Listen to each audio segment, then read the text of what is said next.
Buenos días. ¿Cuántos son bilingües en español y en inglés? Ah, muy bien. Entonces puedo decirles que son muy madrugadores. Se levantan muy temprano. It's great to be up and at 'em really early in the morning. So we're here for a very important conversation on the landscape of translingual practices across bilingual programs and dual language education. And tenemos unos expertos, unos colegas que van a expresar diferentes puntos de vista. And because they're the good experts that they are, they're going to express their each of their own points of view. And they'll be drawing from their many years of experience and expertise. So we're delighted to have you as an audience this morning, and you at La Cosecha. And we're also delighted to have the distinguished panel. So we have Dr. Fred Genesse. We also have other distinguished panelists, Dr. Rosa Molina, and Dr. Liz Howard, and Dr. Cristina Alfaro. The format will be, they will present for about 15 minutes each, and I'll be the very kind of on-time timekeeper, and I'll be sitting down there, and I'll give them how much time they have. They have about 15 minutes, and this is a panel to encourage and engage you in a conversation. So hopefully after the presentation, we'll have lots of Q&As. So I'm Joel Gomez. I'm also from the Center for Applied Linguistics. And we have other members from the Center for Applied Linguistics. We have Dr. Beatriz Arias, and we have also Lisa Tabaco. And Lisa Tabaco also has handed out a form, a flyer, that provides information on how you can participate on a form, on a survey, an online survey on translanguaging. And if you please will take this seriously and make a very good effort to participate online on this translanguaging survey. And if you have any questions about the survey, Lisa will be around afterward to provide any information. So we will start this off with Dr. Fred Genesse. Each panel member will introduce themselves briefly, and they will speak for 15 minutes, and we'll go on our way. Thank you very much. Muy bienvenidos, y seguimos adelante.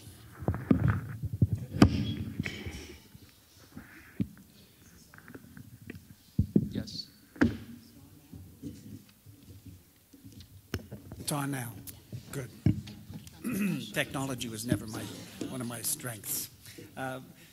Well, good morning, and it's great to see so many people here. And as Joel says, this is a wonderful opportunity to talk about and have a discussion about translanguaging. I'm going to start things off. I have to say it was not a great flash of insight that I chose the title that I did for this room, but it turns out to be quite prescient.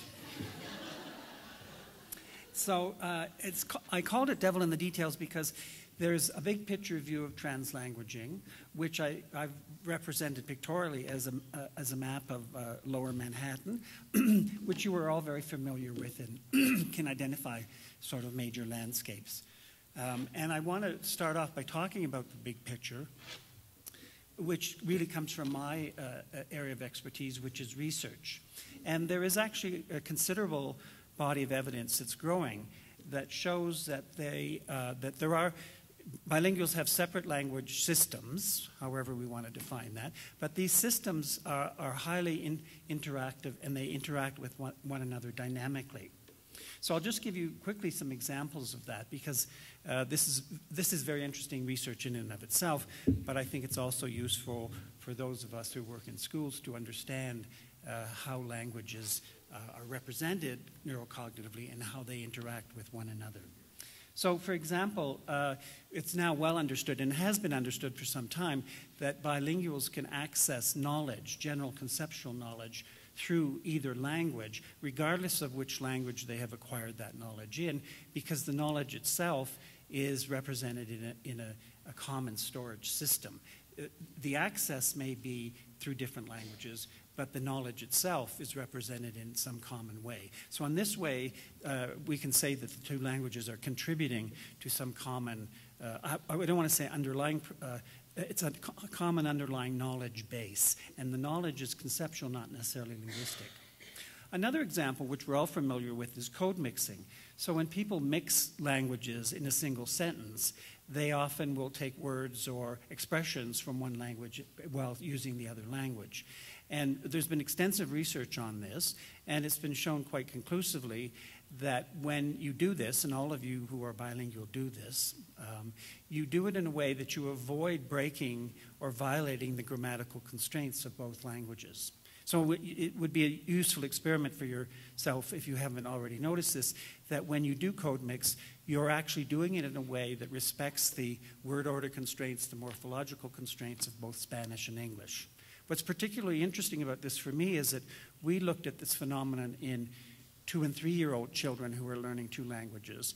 And from the very beginning, we noticed that in the corpus of 10,000 utterances, which we gathered from 10 different children, it was only about 3% of the time did they code mix in a way that violated the constraints of English and French. They code mixed quite a bit, but they always did it in a way that respected the grammars of their two languages. So what this says is that the bilinguals have these two linguistic systems, but they're able to activate both systems simultaneously, and neurocognitively, they're able to actively compare the languages as they speak so that they insert words and grammatical constructions from one language into the other in grammatically constrained ways. This is not a conscious process, but it is an unconscious neurocognitive process. So once again, though, it indicates how dynamic and interactive these two languages are. We also know in an educational context that there's very strong and positive correlations between reading skills in two languages. So individuals who know how to read in their first language acquire second language reading skills quite quickly and quite readily in comparison to children who cannot read in their first language. And vice versa, acquiring language reading skills in a second language, which happens for immersion students, they can transfer those skills back to their first language. And so once again, we see evidence of interaction and interdependence between these two languages. And certainly in a day-to-day context, people use their two languages interactively with one another a lot.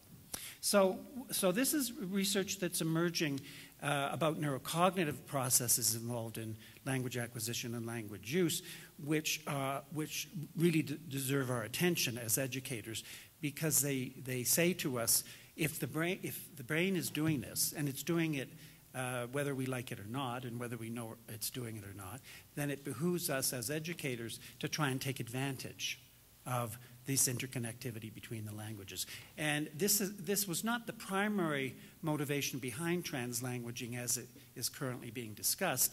The primary motivation behind translanguaging in its current form is the fact that when individuals interact with one another, when bilingual individuals, they often code mix and use the resources from both languages at the same time. So what I've just presented is really additional evidence that there is an interaction between these languages. Now, having said that, that's the big picture. That's the general skyline view of Lower Manhattan. But the point I want to make in my presentation is that the devil is in the details. And that as we move forward, here's the map of the same area of New York. It's the map of the subway system. And it's a much more complex picture, and it requires that you understand how these various railway lines are relating to one another in order to get from A to B. You can't simply have this overall view in order to move around Lower Manhattan successfully. You could do it, but you might not be very successful, and you might not get to where you're wanting to go. So that's what I mean by the devil is in the details. We need to take a careful look at what some of the implications of translanguaging are. And let me just give you some of the issues that I think we need to consider.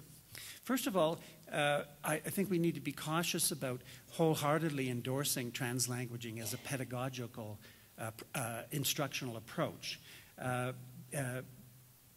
Because there's actually scant empirical evidence that classrooms that use translanguaging, however you define it, and I'm going to talk about this in a moment, there's scant evidence that it actually leads to improved learning, either of language or content material. I'm not saying that that evidence isn't to be found, but at present, that evidence is not yet available. So that the advocacy for using translanguaging is based primarily on sort of the theoretical notions or conceptual understandings of the concepts. One of the challenges in coming to terms with translanguaging as a pedagogical practice is that there's different definitions of it. And are we talking about translanguaging by students? Are we talking about translanguaging by teachers? Are we talking about translanguaging by both of them? And people have different variations on what they mean by translanguaging. Does it simply mean code mixing, which I think a lot of people might believe it is? One of the reasons for doing the survey, by the way, is to have a better understanding how people who work with children in dual language programs define it or what they think it is, because that's a first start in trying to understand how to use it effectively. And there are different program models where translanguaging might be used, and there's issues of whether it's useful in all program models and whether the certain forms of translanguaging are most suitable in different programs. And I think Rosa is going to talk about this very shortly. Now, I want to talk about some of these details a little bit more specifically so you can maybe get a better appreciation of these issues. There are two things about translanguaging that I think we need to consider very carefully, and that is, what is the pedagogical purpose of translanguaging? So often translanguaging in its current form has been advocated on the grounds that fluent bilinguals engage in translanguaging all the time in their day-to-day life. But what people do in their day-to-day lives is not necessarily a prescription for instructional pedagogy. And in my opinion, the use of translanguaging should be motivated by specific pedagogical goals, which I'm going to talk about very carefully, because the goals you choose for using translanguaging will influencing the form of translanguaging you might use. But another critical issue, which I think we need to consider, is who are the learners in the classroom? And this is an issue which was really sparked in Canada when we started reading about the translanguaging approach. And most of our dual language programs are for majority language speakers, and they don't include minority language speakers or mixed groups of speakers. And I want to just briefly talk about both of these so you can see how looking at these two issues in a little bit more detail leads to more insight about how translanguaging can be useful, and maybe in some ways too how maybe we should avoid it. So here, you probably can't read this, but that's probably okay. Here's a list of different purposes for which you might use translanguaging strategies. These are just the ones that I came up with. You probably could come up with others. Those of you in the back, I could read these out, but I can barely read them on my computer. But there are a lot of different purposes. You might engage in translanguaging to enhance metalinguistic awareness. You might engage in translanguaging to increase engagement of students, minority students or majority students in the other language. You might engage translanguaging in order to forge links between the home and the school and so on, okay? So there's lots of different purposes, and different purposes will lead to different strategies. So if the purpose is to enhance metalinguistic awareness, then you might engage students in identifying cognates in the science lesson for English terms or Spanish terms. You might have students compare how the languages are structured, the word order constraints of Spanish versus English, how you negate verbs or nouns in Spanish and English. You might have them compare punctuation patterns or to compare how text is organized in different languages. So these, if that's your goal, then it leads to a consideration of specific kinds of translanguaging activities or strategies, and then you can actually judge the effectiveness of what you're doing by looking at whether it achieves those goals. In contrast, if your goal is to enhance student engagement, then you might use a strategy that Roy Lister has been experimenting with, which Jim Cummins referred to yesterday, which was a biliteracy approach. So I won't go into this in detail, but these are classrooms with English and French-speaking students. They're using a reader that has English and French versions of the same stories that are presented in different booklets. They read the first chapter of the story in English with the English-speaking teacher, and the English part of the day they do the second chapter in French with the French-speaking teacher. And this has a number of advantages. First of all, it allows each of the teachers to stick to the language that they're teaching in. But it also allows students during the English part of the day who are learning English as a second language, they probably are going to sit back and listen to the English-speaking students who are likely to be more engaged because they already know the language that's being used. But then when it comes to the French story, chapter 2, when the story is being discussed and read in French, the French-speaking students are going to become more engaged and provide language models for the English-speaking students who are probably going to sit back a little bit more than they would otherwise. So just very briefly, this is a way in which you could use a translanguaging strategy to enhance student engagement. This also would entail a number of other advantages, but the activity is very carefully developed in order to serve these goals.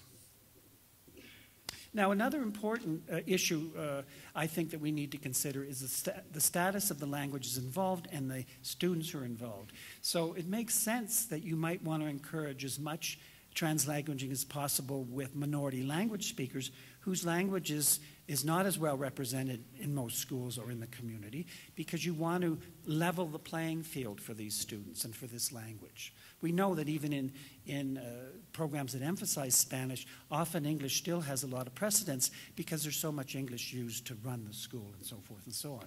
However, if you've got a program such as we do in Canada, or you do in the US, where you've got majority English-speaking students in a Spanish immersion or French immersion program, frankly, I don't think you want them to be using English when you're in the Spanish or French classroom, because it's an escape hatch for these kids. So if it's easier for them to use English when they're in French or Spanish, they're going to be using English. And then the problem is, if they're not compelled to use the target language, they're not going to acquire it.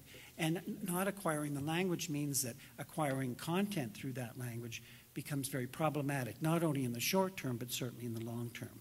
So I think that you need to consider, if you're in a two-way immersion program, what the consequences of free-flowing translanguaging mean for each of the languages and for the speakers of those two languages. Because once you get students into a specific language pattern, which favors the language they already know, then it's going to be hard to get them out of that. And if they don't use the other language, then they may not acquire it very effectively. Just to sum up, do I have a minute? Okay.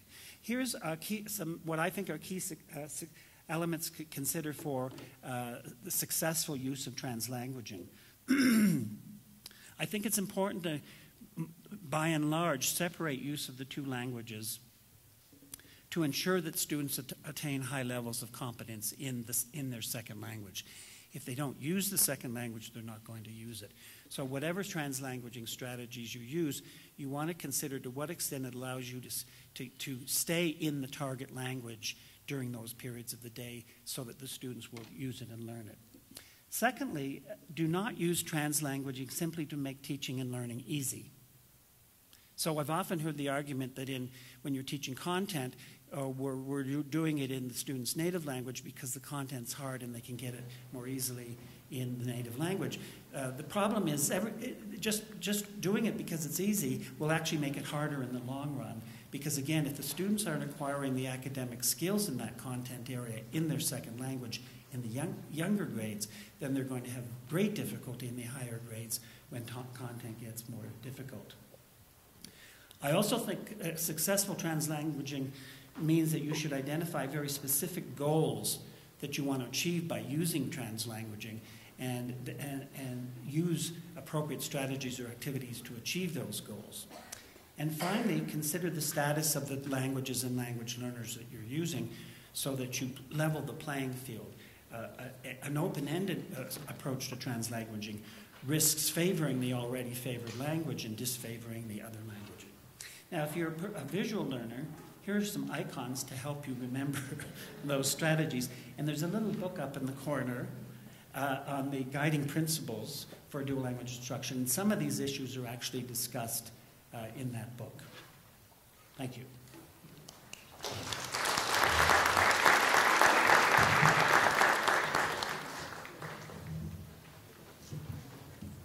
Talk among yourselves for a second as we switch screens here. I'll bring you back.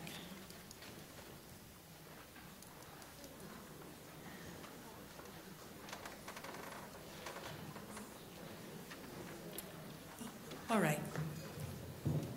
So my name is Rosa Molina, and I'm the Executive Director of the national nonprofit, the Association of Two-Way Dual Language Education. This is about my 30th year working in two-way and dual language programs, not only in California, but across the country.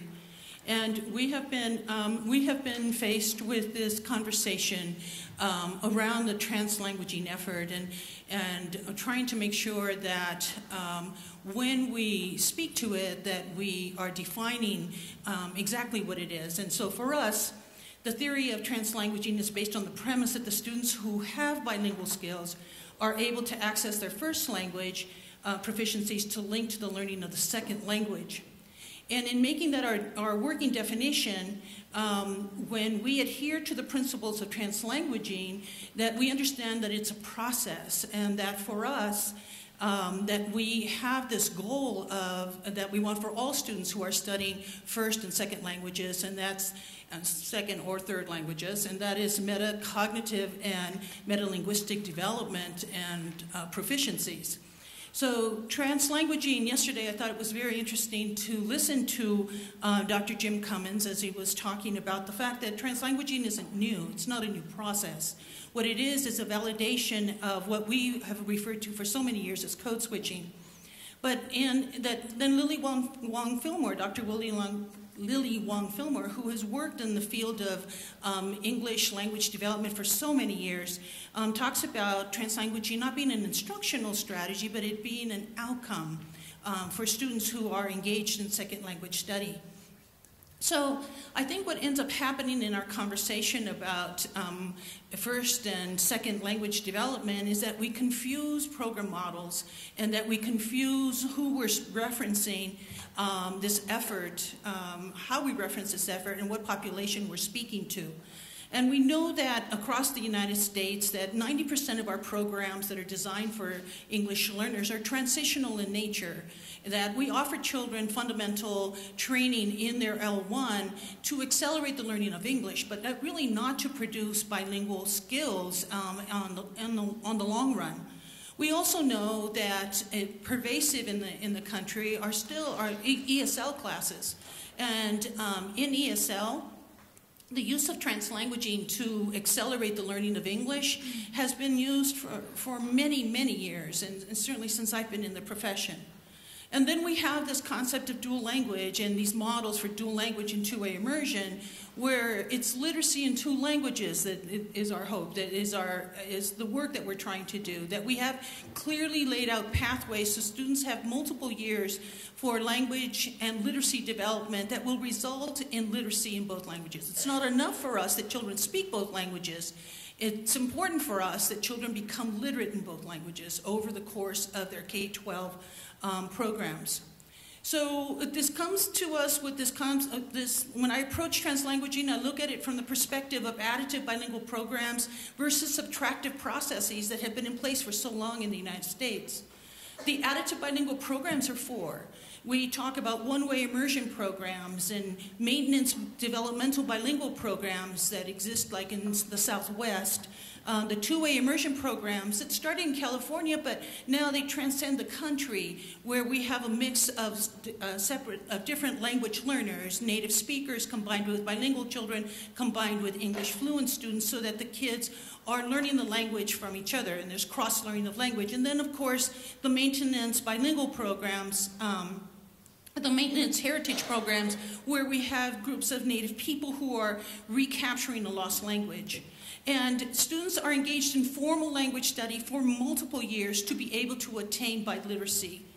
But in subtractive, in the programs that we've been part of for so long and were legislated in the United States, we know that the traditional bilingual programs had very different goals. So the submersion programs that exist in Arizona, that were in California, that were in Massachusetts, where children were immersed in or submerged into English with a sink or swim type of process, that it really did raise a lot of concern that children were not able to access their L1 while they were learning their second language. So when we talk about this effort of subtractive and bilingual programs, and we look at how this is structured in terms of our instructional practice, we have to be very careful. And the lessons that we've also learned in world language education, when we're talking about working with older students when they're learning a second language, you know, when we look at textbooks that are written in English to be able to teach Spanish, it's very interesting because that's another definition or another process that we could definitely refer to as translanguaging. So students are already literate in English and they're using the English base to add on Spanish. And how effective have those been with our students in terms of development of an L2 and the maintenance of that L2? We start too late, and we're also using English as the vehicle with which to teach children the second language. So I think that when we refer to second language development, that what we're referring to is the early stages of children learning the second language, and that we need to understand that unless 5-year-olds and 6-year-olds have a need to use that new language, they're not going to use it. And that need is the motivation with which they move on from this language, the home language, into this new language that they're exploring. So when children add on second language proficiencies, the teachers are the models and therefore the motivators for the students to engage in formal study. The heavy lift comes on the part of the children. I was listening to someone talking about the engagement process here between teacher and students. So in dual language, that's a very important element, that students have to have a need to use the language or they won't engage in it. And what we have seen with teachers who translate or code switch during instruction, at the early stages of second language acquisition, the students have an incredible ability to wait. And they'll wait and wait until they wait the teacher out and until it moves into English. And 5-year-olds are like classic waiters. So we know that. And so we know that there are also other practices that have over the years been researched very carefully, where we have 20 years of research. The Lindholm Leary research that turned out to be the fundamental base for a lot of our development, where she followed cohorts of students. And she was able to outline for us successful dual language program methodology and instructional practice, which helped all of us who were starting in this effort of second language learning, this formal second language learning, with both native speaking children, bilinguals, and English speakers, to be able to attain this goal of proficiency and acceptance and engagement in a second language. And the 4 elements, and 3 of these elements are outlined here, but Liz will talk about the other elements as we talk about it, as we describe it in the principles of dual language in the handbook that we have used for so many years now. But the first one is daily exposure to both languages. And when children have daily exposure to both languages in separate language times, they have a need to use the language. And what we end up seeing, the patterns that we see throughout the country, where people are sort of making up their models, so that maybe we have a school that has 1 week in Spanish, 1 week in English, 3 days in Spanish, 3 days in English. Children can wait out those 3 days. Children can wait out that entire week until they move into the language that they're most comfortable. We also know that since we are teaching literacy, that having separate language arts blocks in both languages at the very beginning of their instruction is also a powerful tool for students, that they understand how the reading process works in the target language, in this language that they're about to engage in, but that they're also engaged in English language arts and ELD, English language development, over the course of the day. So that students then begin to move into this meta-linguistic and metacognitive process where they're saying, oh, es la misma palabra en inglés, or it's the same word in English, as they're studying the concept of parque or park or whatever, you know, whenever they start seeing the elements of this. And that the classrooms in two-way immersion, for us, it's critical that the classrooms be linguistically balanced so that we have peer models of the language to be able to have peer practice in both languages. So these peer models are very important for us, but I think it's most important because the peer models bring the language to the table. The native speakers who are part of two-way immersion we raise the status of the students not only in practice, but we raise the status of the language, given that this is the language that everyone has come together to learn.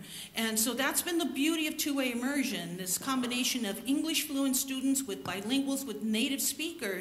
And if our focus, we keep that focus on our native speakers and their achievement and what they bring to the table, we do very well in our two-way. When we start to alter our model so that it's our English fluent students that are going to be successful, we end up skewing the progress for our native speakers, our bilinguals, to benefit basically our English-speaking children. So there has to be a linguistic balance, but there also has to be an instructional approach that allows us to keep the prize in front of our students, and that is fluency in the target language. So raising the status of the target language, and in turn the status of the speakers of the language is critical, and also that whatever the students are learning, that it's culturally embedded and relevant curriculum. Because everything we do teach is culturally embedded, and that we're very intentional about how we manage the units of study, the literature, the projects that students are engaged in, so that they can further their understanding not only of the language, but the people who speak the language and the worldview that they're beginning to develop as a result of being engaged in second language study.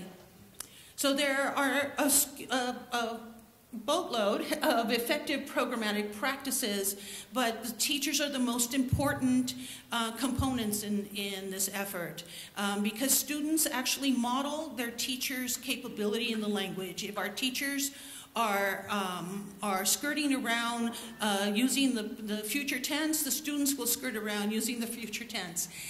So our teachers have to be very proficient in the language and have to be very intentional in terms of how they project their interest, their excitement about second language learning, and their understanding of second language learning. And in turn, students will engage with the teachers. And we used to talk to parents all the time who would say that their child would come home and the parent would try to use their Spanish that they learned in high school, and the kids would say, "My teacher doesn't speak like that." You know, it's like very non-accepting of parents who would want to practice with their kids.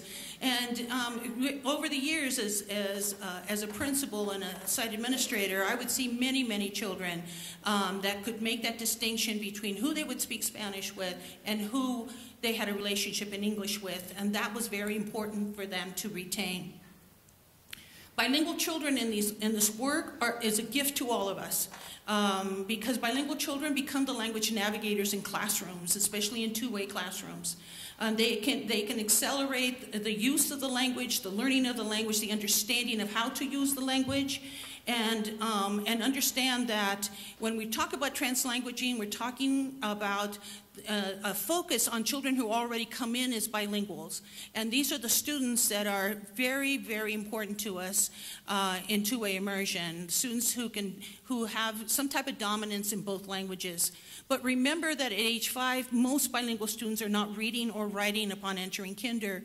And so they need to develop their literacy and have to engage in the same way that English dominant children are engaging, in the same way that native speakers are engaging.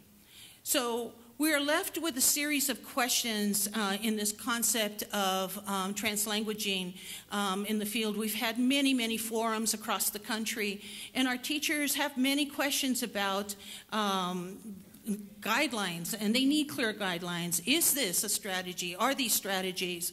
What are the best practices? What is the research? Why employ translanguaging strategies? How is it done? With whom?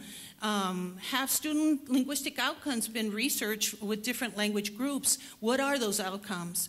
And how do teachers incorporate these components into their teaching practices on a daily basis, on a unit basis, on,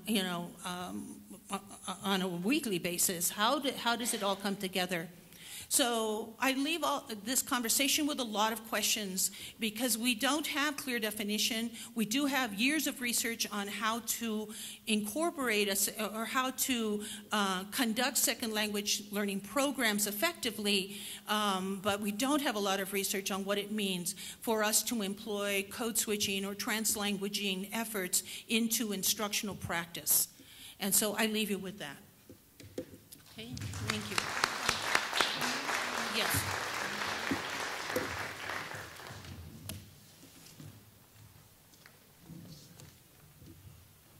Okay, let's go into this. This is your arrow. This is your. Oh, that's why it is. Good morning. I'm Liz Howard, and I'm an associate professor of bilingual education at the University of Connecticut. Prior to that, I worked at the Center for Applied Linguistics for many years, and I'm delighted to still be able to continue to work with Cal in informal capacities. I also, a few years ago, took a sabbatical and went to Costa Rica and taught dual language. I often joke that I had to leave the country to be a dual language teacher and to have my kids enrolled in a dual language program. That's just the way it worked out for our family. But I was very delighted to have that chance to work in a dual language program. And so I'm really presenting today on behalf of myself and Shara Simpson, who was my English counterpart. I was a Spanish kindergarten and first grade teacher. She was the English kindergarten teacher who was my counterpart. And we're working on a book right now on tandem teaching in dual language contexts. And so a lot of these ideas that I'm sharing with you today come out of that book. And I'm speaking more broadly about cross-linguistic pedagogies in which translanguaging figures, but it's more than just translanguaging, I think, or a broader sense of it. Okay. So first, just building off of Fred and Rosa's presentations, which I think were very helpful and really a very excellent base for what I'm going to say this morning. I wanted to just reference quickly what's the guiding principles say about cross-linguistic pedagogies. So here's a slide that I'm sure you can't read. I thought we would have a much bigger screen that both of us could be reading off of. So it's even smaller on my screen, but I wrote it, so I know what it says. So I think I can walk you through the key points. So this is, I wanted to kind of grab the bull by the horns by starting with Principle 1, instructional methods are derived from research-based principles and ensure fidelity to the model. And key point, the key point in that one is instruction incorporates appropriate separation of languages to promote high levels of language acquisition. And I say grabbing the bull by the horns because this notion of separation of languages is often a point that is criticized by proponents of translanguaging. And it's criticized for two main reasons. One is that it's seen as overly rigid and being sort of language policing of students, not allowing them to speak other varieties. And the other is that it's seen as disrespectful or discounting, non-supportive of students who are entering bilinguals, which are the majority, if not the entirety, of the population in many programs, and that's not allowing them to leverage their linguistic resources as effectively as it allows monolinguals in either language of instruction, and that it doesn't respect their varieties. And so I just want to say I agree with both of those points, and I think many people in the field do. I think they're very valid, and I think we do have to work to move on those. I think the first, the idea of the overly rigid use of separation of languages, in my mind, has been an overly rigid interpretation by many people in the field, that when we first put forth this idea of separation of languages, we were really talking about teacher talk, and we never really meant that students were never allowed to speak any other variety or other, or both together to maximize comprehension. We really were talking about what the teacher was modeling, and we want to be able to scaffold for students to also speak that language, but we really didn't mean that you should walk around the classroom and just forbid children to ever speak English during English time or Spanish during Spanish time. And I think the other idea about not being supportive of students who enter as bilinguals, I think is really important. And so in this version with the separation of languages, we try to be more explicit about those points and say that yes, we still believe in separation of languages because, as Fred and Rosa both said, all of the research on efficacy of the model has been predicated on programs that use this premise, that separate languages for instruction. So we can try not doing that, but we have to do that with an awareness that we can't assume the same outcomes that we have come to see in these efficacy studies of dual language. They're based on separation of languages. So we might want to experiment with using a hybrid variety, but understand that it's really a new model or new variety that we would be creating, and we would have to do research on that to see what the outcomes would be. We wouldn't expect the same outcomes. So for that reason, we continue to believe in separation of languages, but we're saying we want to have purposeful and bounded contexts for using both languages together, because we recognize that there may be times when that's appropriate and desirable to do that. And we're also saying that we want to promote awareness and respect for language variation. We want teachers and students to understand that there are a lot of ways to speak English and Spanish and both together, and that there are different reasons why you might want to do that, different contexts in which you want to do that, so that students will come out of these programs having a lot of flexibility of being able to understand the different varieties that are available to them, having the linguistic capacity to enact those varieties, and the pragmatic knowledge to understand why and when they want to choose a certain variety. And then that makes a lot of sense. Okay. So these are just a few other guiding principles that also relate to cross-linguistic pedagogy. One is that instruction in one language builds on the concepts learned in the other. The other is that instruction promotes metalinguistic awareness and metacognitive skills. Third, that instruction leverages students' bilingualism by strategically incorporating cross-linguistic strategies, and that instruction promotes an awareness of language variation. And so I think that these four principles, together with the notion of separation of languages, come together very nicely under Pauline Gibbons' framework of learning language, learning through language, and learning about language. And I think that this framework really threads itself, although it may not be stated explicitly. I think that Garcia and Ibarra-Johnson and Seltzer's book on translanguaging pedagogy, Beeman and Neuro's book on teaching for biliteracy, and Lister's work on counterbalancing, all really share the same philosophy of these three main points. So learning language is saying that as dual language teachers, we're responsible for teaching language. And so we do that by providing language-rich environments, by providing comprehensible input and opportunities for comprehensible output, and by scaffolding language use through things like sentence frames, recasting, paraphrasing, mentor text, and so forth. But we're also having the kids learn through language, and this is often the content. And when they're learning through language, we want to use sheltered instruction strategies so that they understand us, even if we're not speaking their home language or home variety.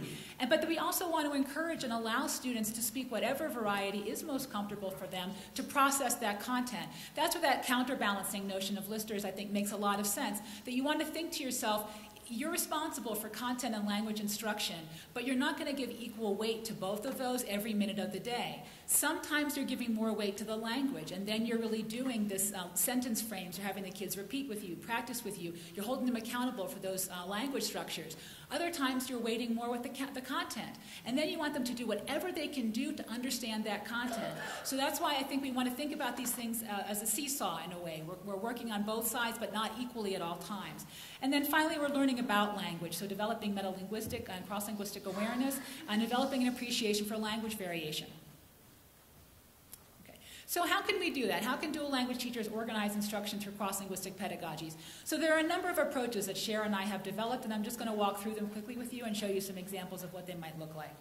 The first one we're calling bilingual lessons, and this is what you might most classically think of as translanguaging, because this is where we're saying you are actually using both languages together. And so this is important to promote cross-linguistic awareness and cross-linguistic transfer. Oh, and I'm sorry, no, I did this on a PC and now I'm on a Mac, and so I think the formatting's a little wonky, I apologize. But I think you have a PDF version that you can access, that should be clean. This really promotes transfer, and especially when we're addressing shared standards. And so we're having either both teachers working together, or one teacher is, as Cheryl and Karen Hoff said, putting a scarf around, having that bridging time where they're speaking both languages or being bilingual magically. So this might include something like writing and reading texts that include examples of hybrid language use that mirror the use that many students may be familiar with in the communities, and perhaps writing texts like that that mirror the language that they may use at home. So you may want to really be actively bringing that into the classroom. Nelson Flores has been doing some work with this with Philadelphia schools, and that's a very robust activity to do. We might also consider bridge activities under this umbrella. This is where we're comparing the languages side by side. We're using both together. Or there might be community service projects that are more long-term project-based learning, where you're going out into the community and speaking one or more languages, one or more varieties, interacting with community members. And there are a lot of robust examples of this in the Translanguaging book by Garcia and Ibarra Johnson and Sosa. And so here are some examples from La Paz. On the left we have, and I should say these examples are all from kindergarten because this is what Shara still teaches and what we taught together. But I hope that you can see that these principles apply to other grades. So we have on the left a dramatic play area. The kindergarten students do a unit on animals. They do a year-long animal rescue type of investigation in the community. And so they have a dramatic play area for animal rescue that they're setting up to be a bilingual dramatic play area. And on the right, we have some examples of bridging from the Teaching for Biliteracy framework. The example on the far right is actually El Puente, the bridge wall, where they really have a bridge icon. There's English wall on one side, Spanish wall on the other, and then the bridges in the middle. The next type of lesson we're calling switchback lessons, and this is what Fred was talking about when he was talking about Lister et al.'s work with the alternating biliteracy model. So this is when you have shared standards, so it could be shared content standards or shared literacy standards, and you alternate back and forth, but you don't repeat and you don't do the same thing. I like the metaphor of switchback because you're going up the mountain as you move back and forth. And so this would be very typical in a 50-50 model where you teach all content in both languages. That you have math day in Spanish, math day in English, math day in Spanish, math day in English, or week by week, however you alternate, but you're moving up through the curriculum. So here are some examples of that. On the left, we have that example of math being taught. This is a unit on counting by fives in kindergarten. We have an English day in one picture and a Spanish day moving forward, not repeating in the next. And then on the right, we have a unit on simple machines for a thematic unit on energy. In Spanish, they're cutting a watermelon in half with a wedge. And then in English, the following week, they're working with inclined planes. So they're moving the curriculum back and forth and furthering along as they go. The next kind of a lesson I'm calling mirror lessons. And this was a real insight for me when I was teaching in a dual language program.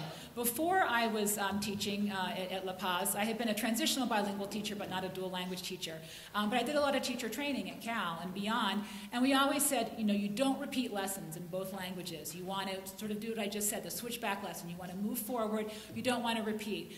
Well, when I taught kindergarten, I actually learned sometimes you do want to repeat. Sometimes there are lessons that are so seminal and so foundational that you actually do want to repeat them. But you don't literally want to repeat them. You don't want to use the exact same materials.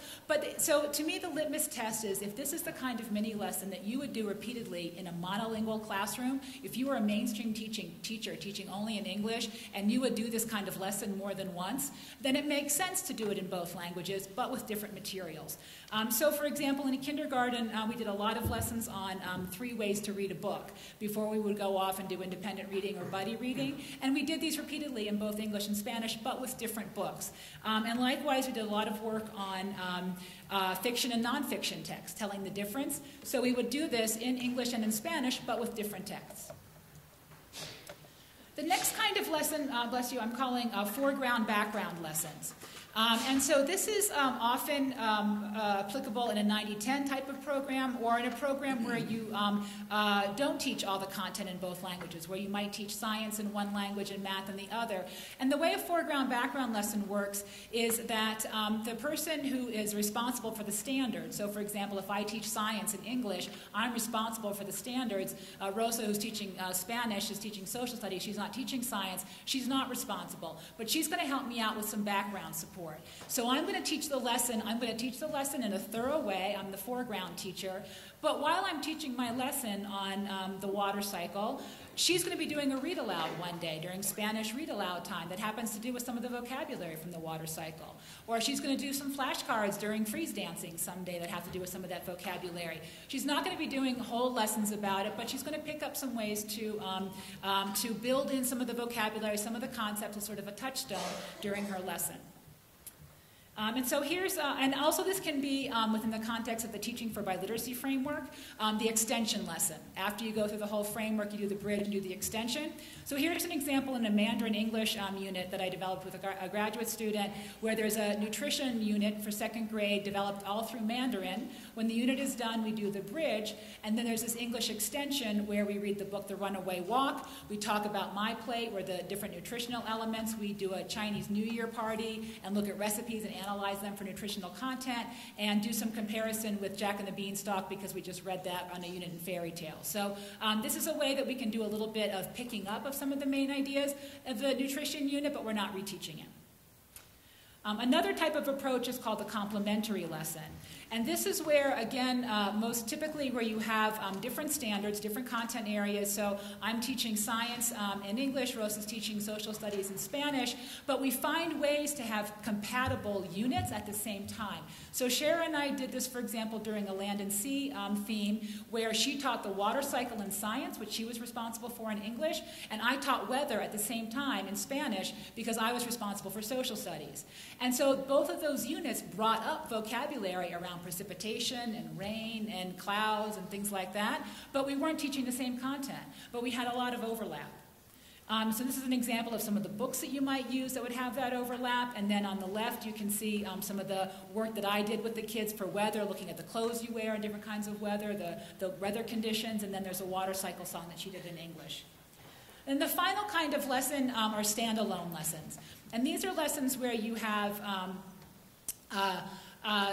where you really only do it in one language and there isn't follow through on the other.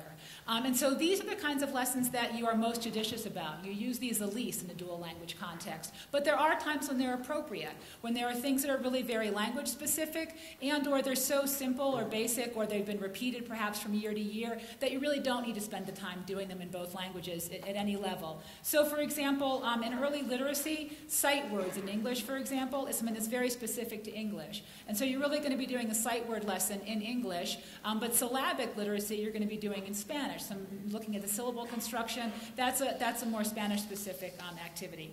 And so here's some examples on the left of Shara doing a sight word song, spelling love and reviewing me and you, sight words, and then some examples on the right of some syllabic instruction that I had done. So I'll just end with some key points that summarize a lot of the things that I've been saying. One is that no single lesson approach will be appropriate in all contexts. All teachers will want to use a variety of these approaches for different purposes. The next point is that the lesson approaches that a teacher uses will be probably influenced by the program model. So as I was saying, it's not absolute, but switchback lessons make a lot of sense in a 50-50 program or any kind of a program where you teach all content in both languages. That really lends itself to the switchback model. Whereas the foreground-background lessons and the complementary lessons are more likely to be used in programs that separate content by language. Third, standalone lessons, as I was saying, should be the least frequent approach because these lessons do not promote transfer of content or language. So you really only want to use them when you're working with things that are very language specific or that are so basic or so repeated that it's not necessary to have any kind of cross-linguistic connection made explicitly for the kids. And then the final point is that with the exception of the standalone lessons, these lesson approaches require careful coordination across English and partner language teachers, and administrators need to take this into consideration when allocating planning time. Shara and I had planning time twice a week, and I also had 2 planning periods with my first grade English counterparts since I taught both grades. So the school was very mindful about allowing us to plan together, giving us time during the day, and we also leveraged technology. We used shared G Drive folders and so forth to share information asynchronously, and that helped out a lot. And we'll be talking more about this in the book that we're working on, so stay tuned. And I think that's it.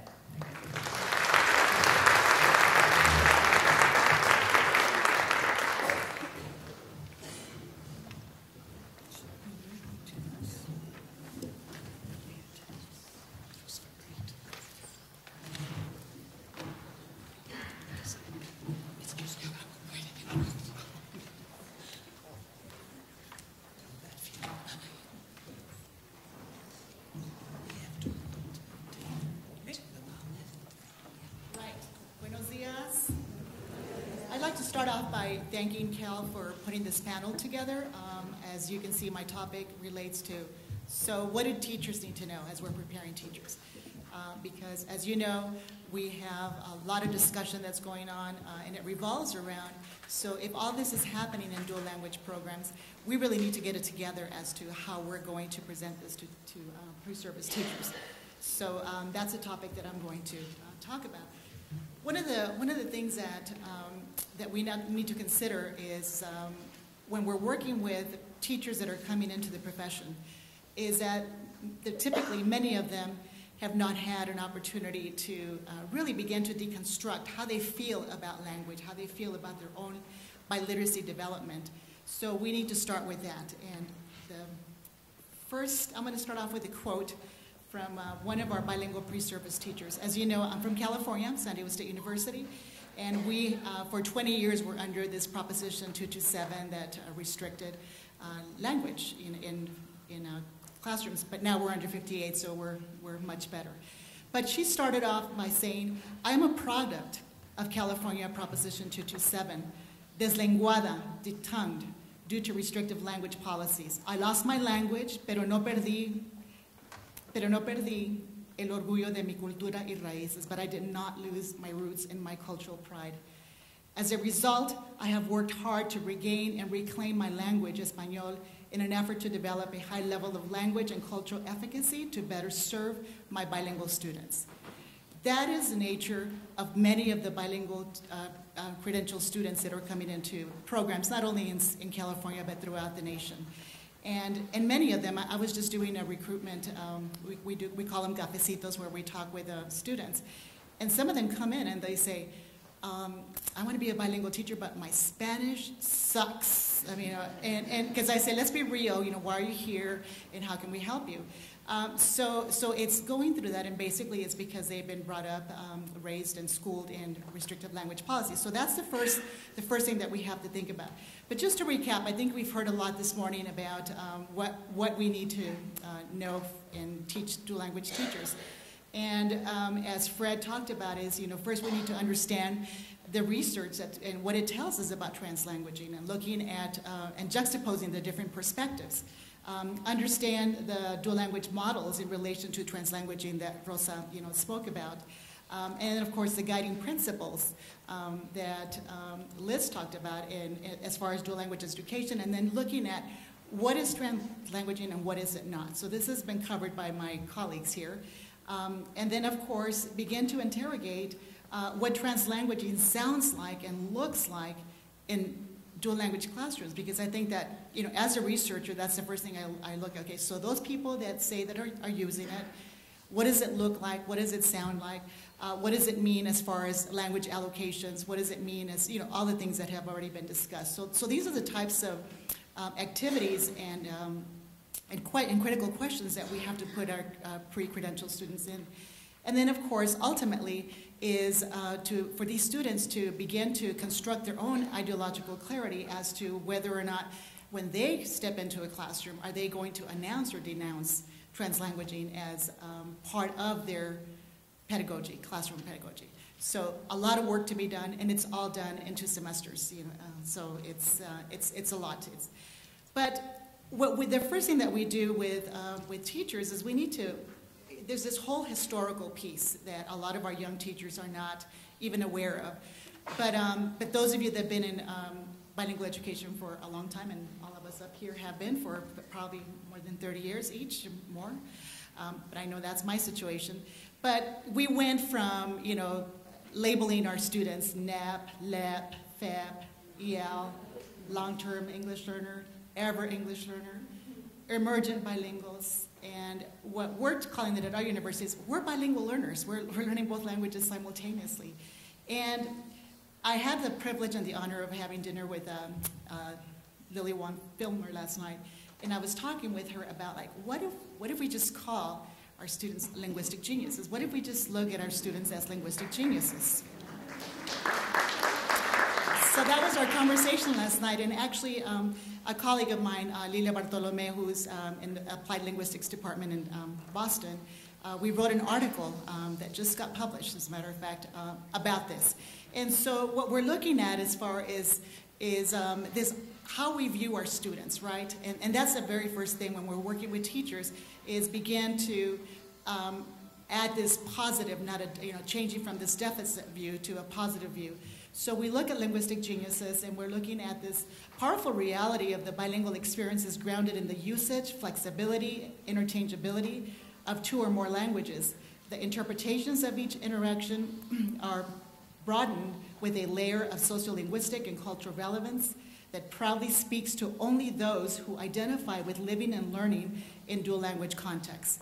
So it's a life that we are talking about. We're talking about students' trajectories. So of course then, how do dual language programs in classrooms recognize and nurture linguistic geniuses? And that's the perspective that we take in preparing teachers. And let me give a good example here, is in today's society, we have so much creativity. You know, if you listen to a lot of the new songs that are out there, there's a lot of mixing. And I don't know how many of you know of Prince Royce.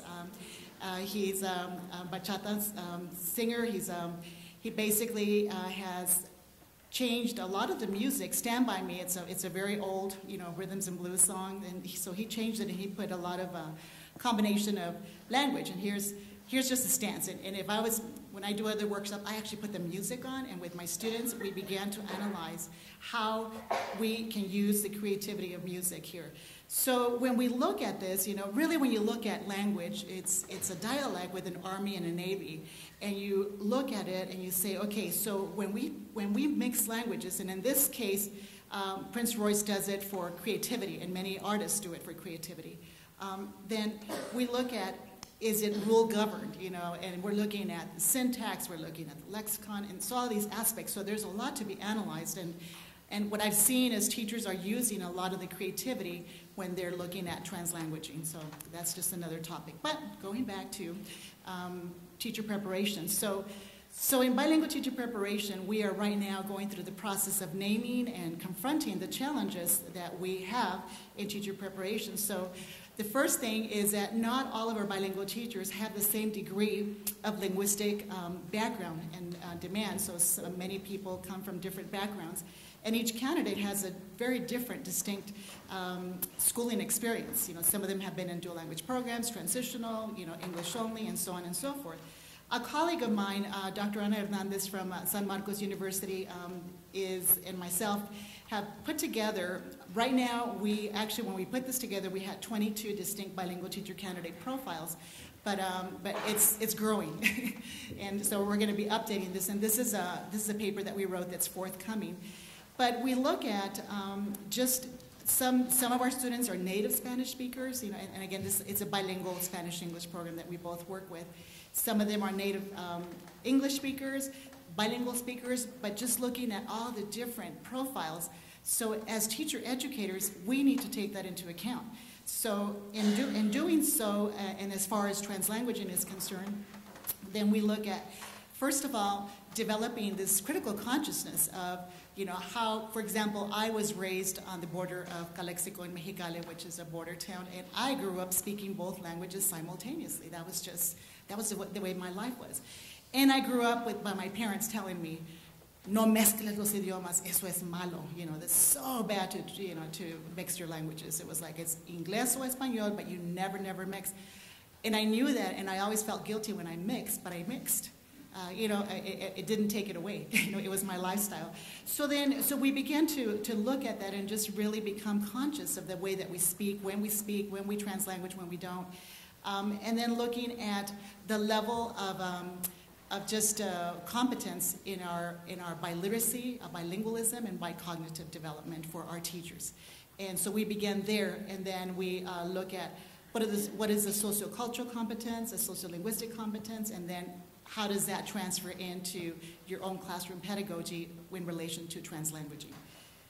So as far as the critical consciousness, although there really is not any definite research that links critical consciousness and ideological stances to particular instructional practices, many scholars have suggested that this ideological orientations are what going to dictate how you teach. Okay, so really understanding that. So we in our teacher preparation program at San Diego State, our first standard is doing that. We basically go through a long process of just evaluating that. Because we have to put teachers through this critical self-reflection as part of their professional learning, and because this is looking at teachers as intellectuals, as Giroux talks about, and that if we don't really understand the research and we don't understand our own experiences and how we learn and then how we teach, and then looking at it from a local, to global perspective, looking at things that are going on right now on the border, and I won't get into that because that's another piece of work that I do, but it's also related to this. So then we look at, okay, so with dual language teachers, what we need to work on in teacher preparation is that foundational knowledge. Looking at bilingual teacher candidate language competence. That's the first work in order because, as I said, we have so many different typologies of teachers that walk into our credential programs. So the first thing is that we need to make sure that we do everything possible to build the language competence, whatever the partner language is going to be. Looking at also the content area, especially if they're secondary, looking at that language competence in that area. And then also develop this critical awareness of their own biliteracy practices. And we're doing that as faculty members as well. Where we're very honest. We have, and again, we all come from different backgrounds, but we're the teacher educators, and so we have faculty that say, Spanish is my second language. It's not my very strong, but this is what I'm doing to improve it, and we're going to work on it together. And then we have others that feel a lot more competent in the language. So then we serve as models as how we analyze our own biliteracy development and help them also critically reflect on their biliteracy development, and then what it means as far as them being a teacher. And also looking at, just the research on the development of bilingualism, biliteracy and bicognition. And as was already touched on before, looking at cross-linguistic transfer. Just really understanding, what that is, what it means, how you do it in the classroom. And then, of course, looking at that cultural and linguistic funds of identity, for ourselves. How do we identify as bilingual individuals? And how they will too, and how they want to make sure that they develop this linguistics, cultural identity in their own students. Okay, so then we move on to, given this in our program, I'm going to just very specifically say what we have done because of this, because we see that the first level of order, the first thing that we have to do is really elevate the language, that partner language that and in our case it's Spanish, although I'm very happy to report that we are looking to start a Mandarin and Arabic dual language program in the following year. So we'll have a lot of work to do on that. But 60% of our courses are taught in the partner language, which is Spanish. So we're teaching because, to elevate that language. So then they begin to really process that and learn more. And then also we have developed a course that is specifically to work on academic Spanish. So altogether in our program, we have 4 courses that deal with biliteracy development. This one course, the very beginning course, is the academic Spanish language development, and here we provide a safe learning space for our students, our heritage speakers or speakers that really want to elevate their proficiency to take this course, and everybody does. Everybody does, because we all realize that we all need it. And in fact, faculty members also attend the course so that we can sharpen each other. So we're looking at really elevating the reading, the writing, the speaking, and the proficiency there. Okay, so then we move on to the sociocultural and sociolinguistic practicum. And this is where what you have to understand is when we send students out to do their practicum, when they come back and then they'll come like, oh, my teacher is like, separation of languages is that we can never fall out from the language that we're teaching. It's like, it's un pecado, it's a sin. And then we have other students that are ending up, and these are all considered effective dual language programs. They're doing very well academically and in other areas. And then we have others, they're like, oh, my teacher uses it this way, they do creative activities and so on and so forth. So when they go out, then we're having them analyze. Again, it's what we always tell our credential students is, you're not there to judge, right? You're there as a guest, and you're there to learn, and you're there to analyze. And then think about, what you're going to do, because when you graduate and you're hired, you have a big decision to make. So this is your opportunity to really begin to be, do a lot of critical thinking and looking at what's it going to be for you. Thank you. And then, of course, looking at their own personal and professional experiences.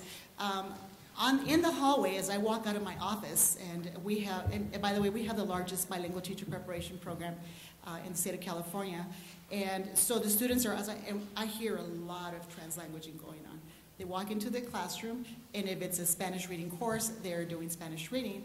But then when they get into their groups to discuss, what George Punch calls the language of ideas and the language of display, they do a lot of translanguaging. So now I've been doing a lot of observations, and I'm noticing that. And so we're asking them questions as to, why did you choose to do this way? And were you conscious of it? Why do you do it? So analyzing when they come in and out of a certain language and when they translanguage, but then when it's a language is displayed, when they present their Spanish reading lessons, es todo en español, it's all in Spanish, the language of display. So just really helping them to understand what they're doing. Maybe a lot of times we do it unconsciously, but to be a little more conscious about what that means. And I'm going to move on to the next one because I know my time is up. So I want to end with this quote of one of their teachers, because this is, I think, is going to lead to the discussion that we're going to have next. And she said, I thought that being bilingual in Spanish and English were the main skills that I needed to be a dual language teacher. I soon realized that I needed to possess the academic content language and the theoretical knowledge of biliteracy processes, teaching methodology and language of the socio-political, linguistic, cultural issues and tensions surrounding language ideologies. I think translanguaging is an area that educators and scholars need to further research to reduce the confusion in the field. And this is Paloma 2017, a bilingual teacher education graduate. So it's up to us, Let's continue to talk about this and dialogue about this and just be really using the reality of the situation that we live in, and also keeping true to the dual language models that we're working with. So thank you.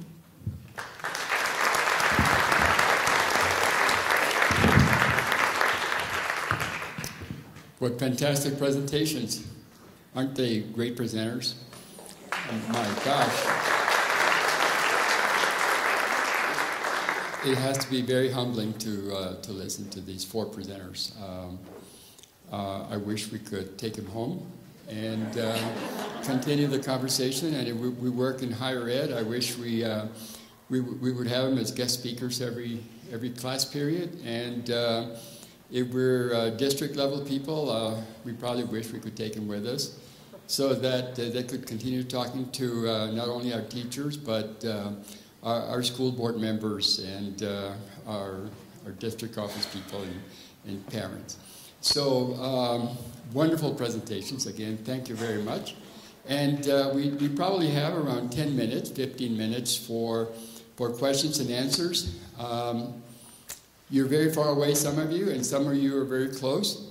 So we don't have a microphone we can hand to you.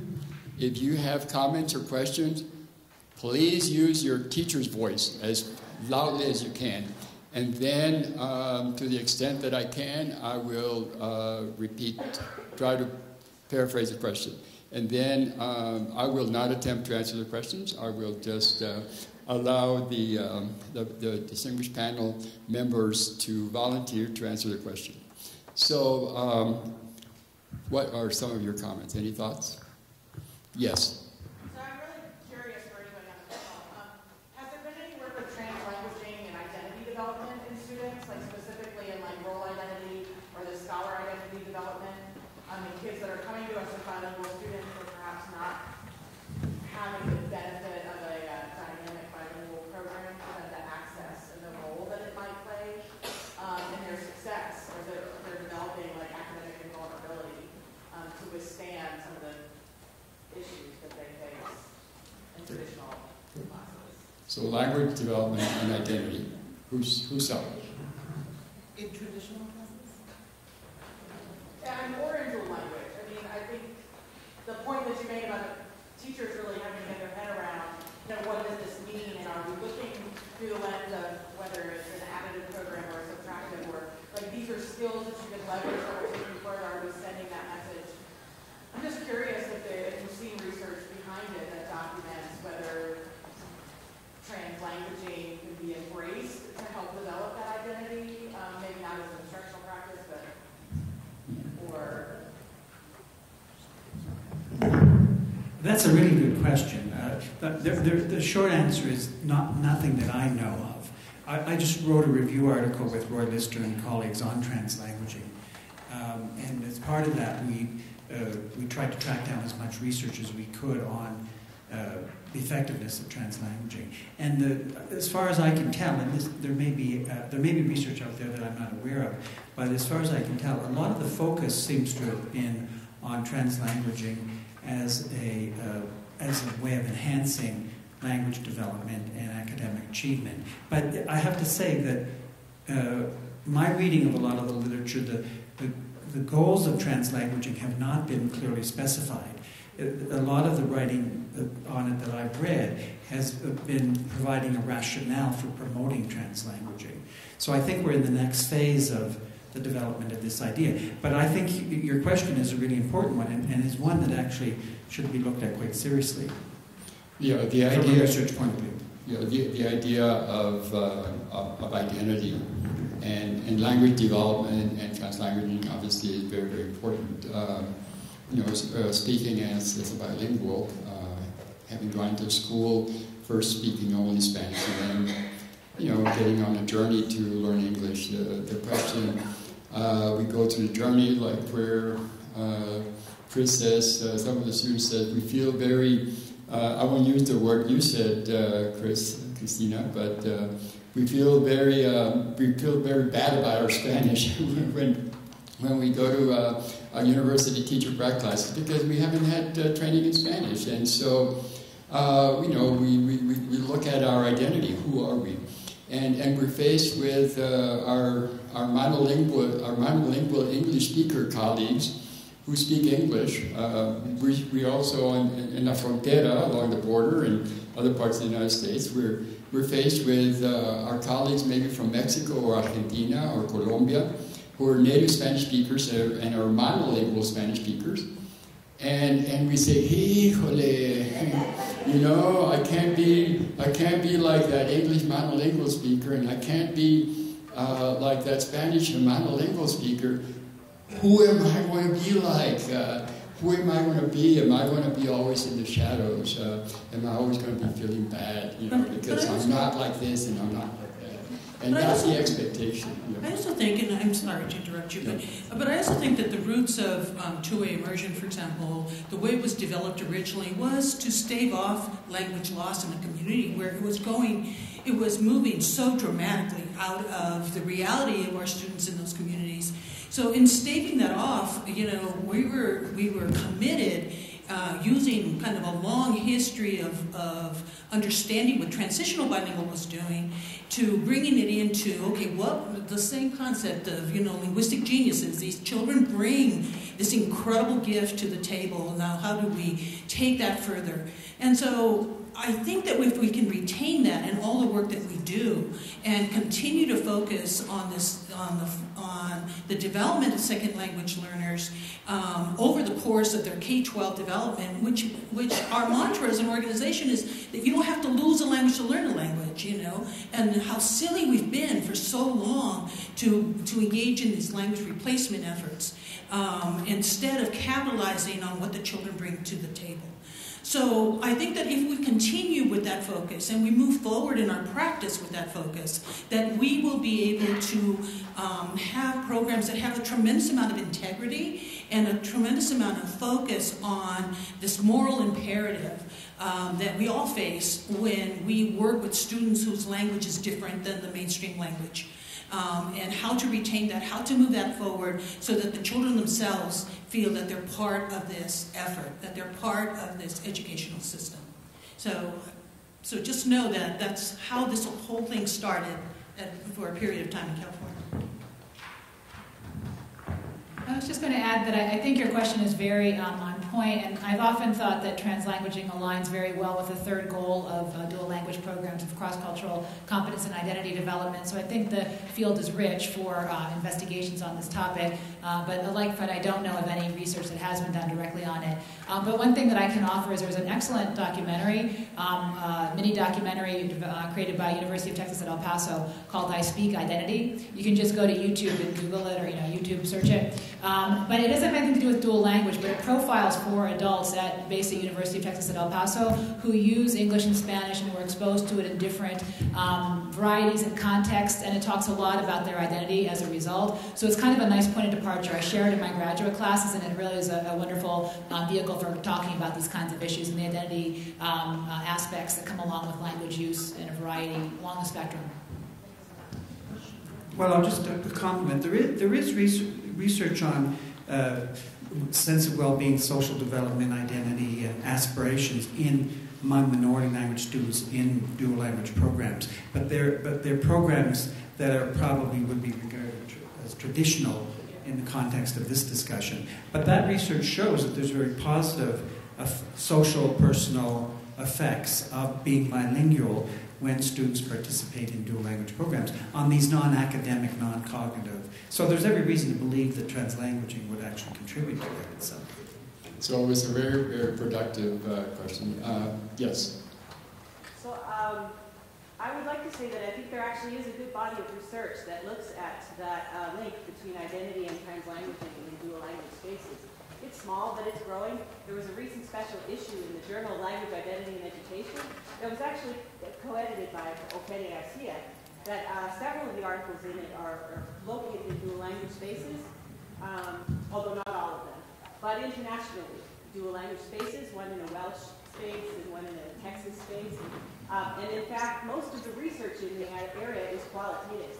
And that is perhaps the whole, because we could really use some work that looks at the quantitative aspect of the supporting identities piece in a translanguaging dual language space, where kids are given, where the bilingual kids who walk in the door bilingual are given reaffirmation of their identities within both spaces of one language and spaces of both languages. We have the qualitative work, and it's growing fast, but what we really do need is the quantitative work to show academic strength of that space. See, what would be interesting is to look at those contexts where that research was done to see what form translanguaging took. I think that one of the things we're trying to grapple with on the panel is what is this translanguaging thing in practice? Because it probably is very beneficial in many ways, but we need to get along the discussion of pro or con. Thank you very much for sharing that resource. Very, very good. Thank you very much. Yes.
Susana, thank you very much for sharing this information about the availability of qualitative research as it relates to translanguaging and identity.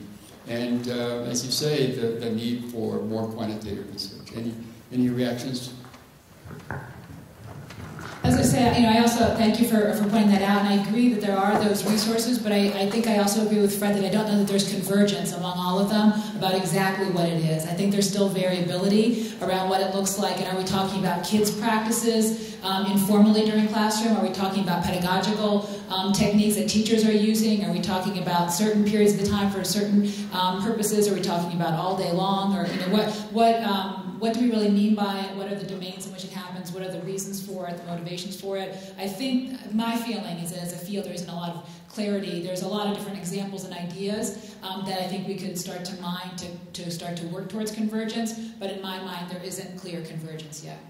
And I disagree because I've been using translanguaging with my teachers. The Genesse has offered a lot of comprehensive resources, describe contextualizing what it is, what it looks like. They have video footage on their website of what it is and what it looks like.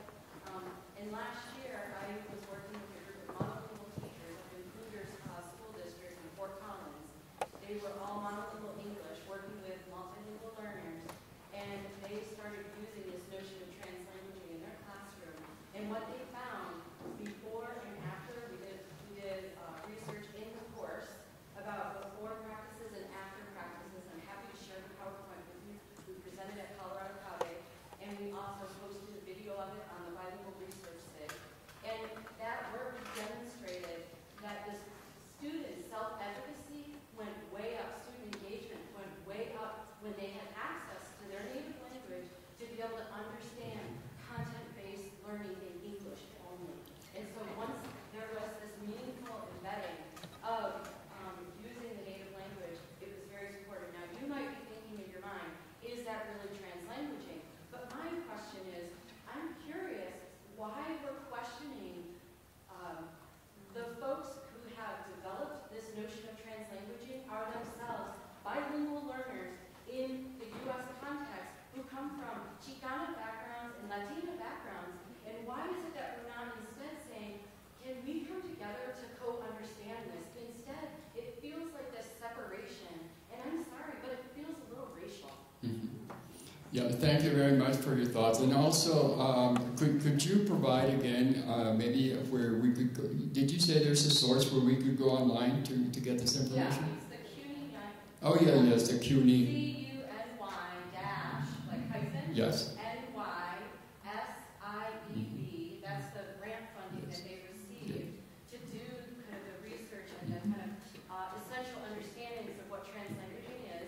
And then later, so they have a series of guides for teachers on how to use translanguaging meaningful in the classroom, which occurred in the New York City public schools, and then later resulted in a book in which Susana Ibarra, because of her dissertation, was brought on through the practitioner lens of how this is actualized in classrooms.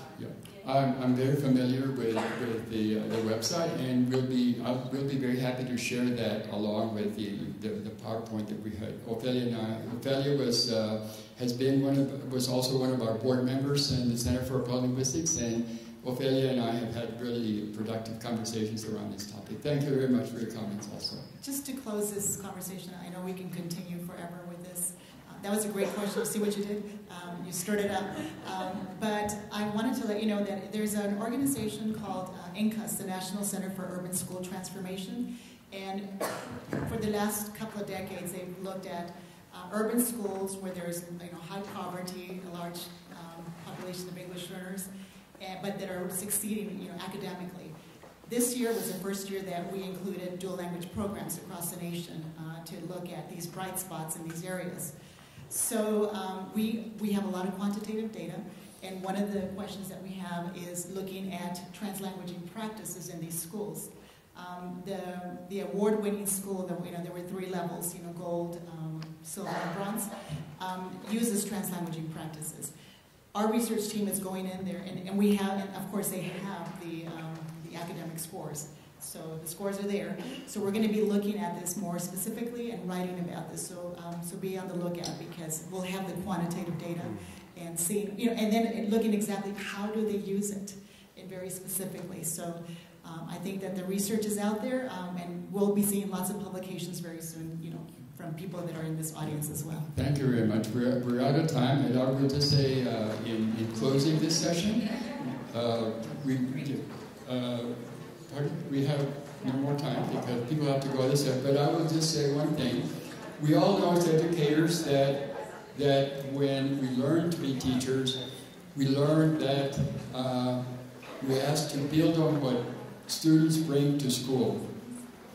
And just thinking about dual language learners, think about what students bring to school, and that we have to build on what they bring to school.